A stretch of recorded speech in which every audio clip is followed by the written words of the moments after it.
Thanks for checking out this movie review video. This is for the 2024 release, The Demon Disorder. It's a Shudder original and it's coming to Shudder on Friday, September 6th.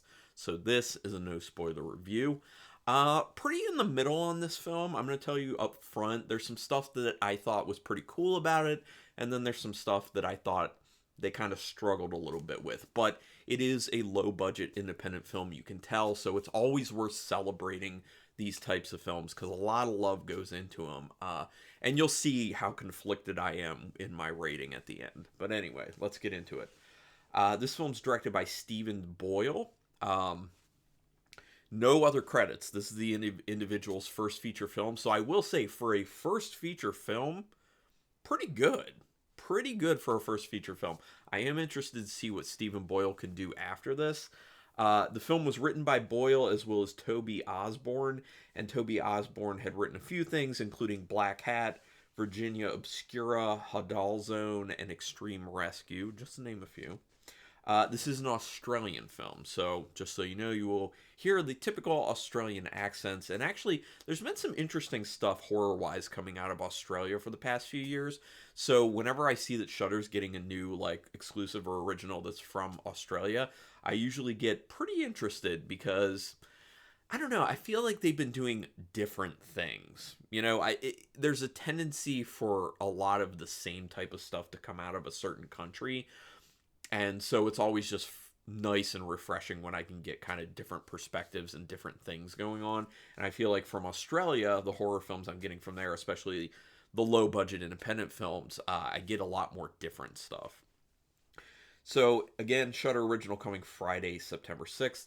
Quick synopsis. It is basically about a man who they primarily focus on who has some brothers who come to get him. Well, one of the brothers comes to get him at his job where it's obviously set up that he's basically struggling in life. He's not doing well, kind of hitting the bottle a little too hard, and struggling with some things. And he basically says, look, you have to come home. There's something going on. Now, their father had passed away, but as the title would say, the demon disorder, there's a demonic aspect to this film. And that's one of the things I do wish the title was different, because I think that at certain times you're kind of led a little bit too much by the title as to what you think is going to happen. And sometimes that's kind of spoilery in a way, and sometimes it's actually not. And those are the moments I was most thankful for, where I'm like, oh, okay, I get an overall idea of what they're going for here based off the title, but at the same time, I would have liked it more if it was kind of more vague. So, but it doesn't destroy the movie, you know. From the jump, the camera work is nice and stylish, although there are some moments of overly shaky camera work, which is 100% not needed. I always talk about this. That's one of the things that really drives me up a wall, is when there are filmmakers who are using handheld camera work that is too shaky and it's not even necessary for those scenes. It's like someone who's just stationary, or having a dialogue between two people. Like, you don't need handheld camera for that unless it's found footage. And this film is not found footage. So it's not too bad, but there are those types of moments, which I think, this filmmaker's very new to making feature films, as this was their first one. So that's just something that I'm sure they'll probably learn from going forward. But like I said, great first feature film, honestly. The dialogue does seem a bit unnatural, because some of the conversations don't feel like they feel right.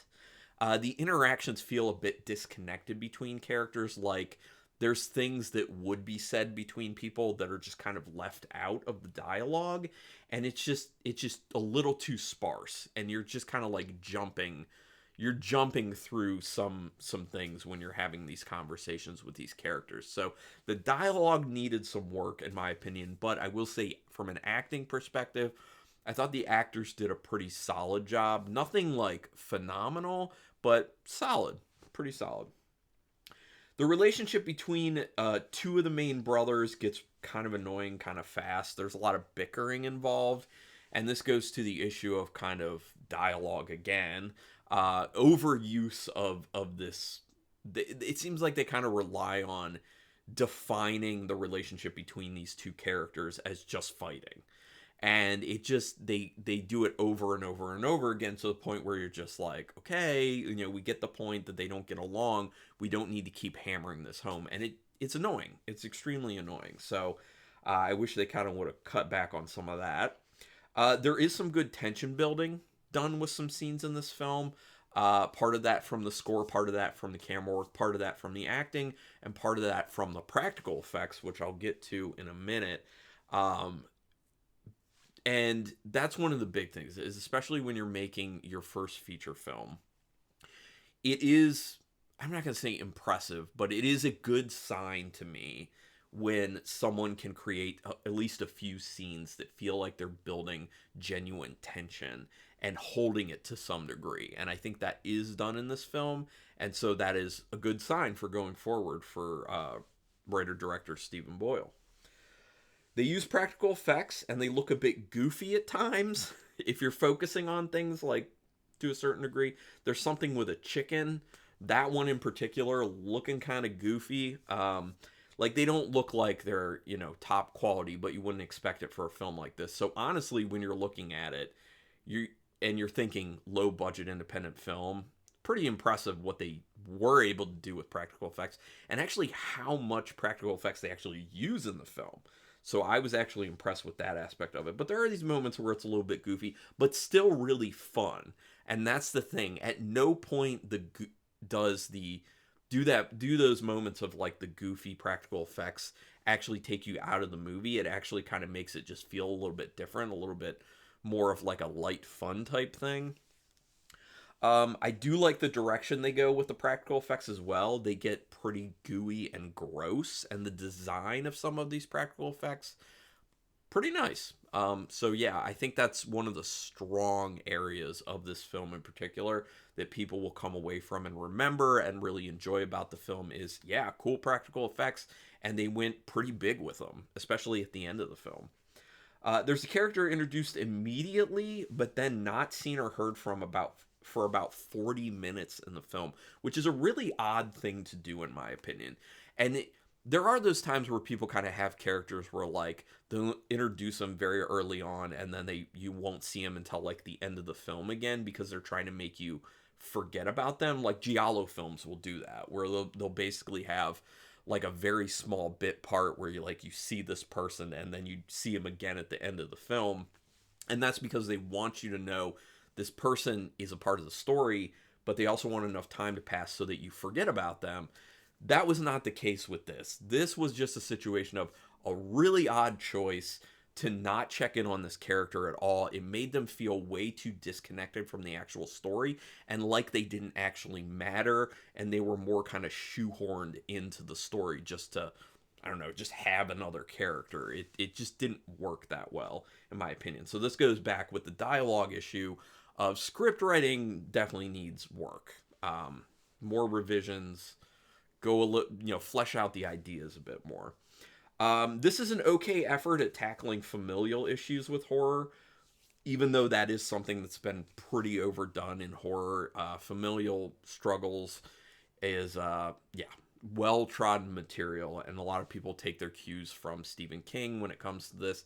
I think in this film they kind of have their own take on it that's unique enough that you'll say, okay, I like how you did this. It didn't blow my mind or anything. It didn't fully sell me on the film, but I saw portions of it that I was just like, I understand what you're going for here, and it's a good enough idea. It's unique enough that you have my interest. There's an important conversation at the end of this film that actually hit really well. So there was a moment where the dialogue hit really well, and you could tell it was one of those moments that they came up with first when they were, even before probably they wrote the script. They're like, we got to have this conversation at the end of the film that's like this, and they crafted that extremely well. And then they didn't put as much into trying to craft all the other I wouldn't say not put as much into it, maybe didn't have as much inspiration as for that conversation. And I think they really nailed that one conversation, which was very nice because it's important. It's a really important conversation for the film, and to make you feel like, oh, okay, this is what we're talking about here. This is what's going on. So Overall, some things I really didn't like, some things I did quite like. So I'm splitting it down the middle. I'm giving it out of 5 stars, half stars, and play 2.5 stars. Thought about going 3, but it's just not quite there yet for me. But like I said, Steven Boyle, interested to see what he'll do next. Everyone, if you have seen this film, go ahead and put it in the comments. We can talk about it. You can put spoilers in the comments if you want to. That's totally fine. Thumbs up on the video if you want to help me with the YouTube algorithm, which I appreciate. Subscribe to my channel if you haven't already, which I also really appreciate, because that's your best way to repay me for all this free content. And you can hit the notification bell button, and then you'll know when I'm putting up new videos. But regardless, thank you very much for watching this, and until next time, keep it brutal.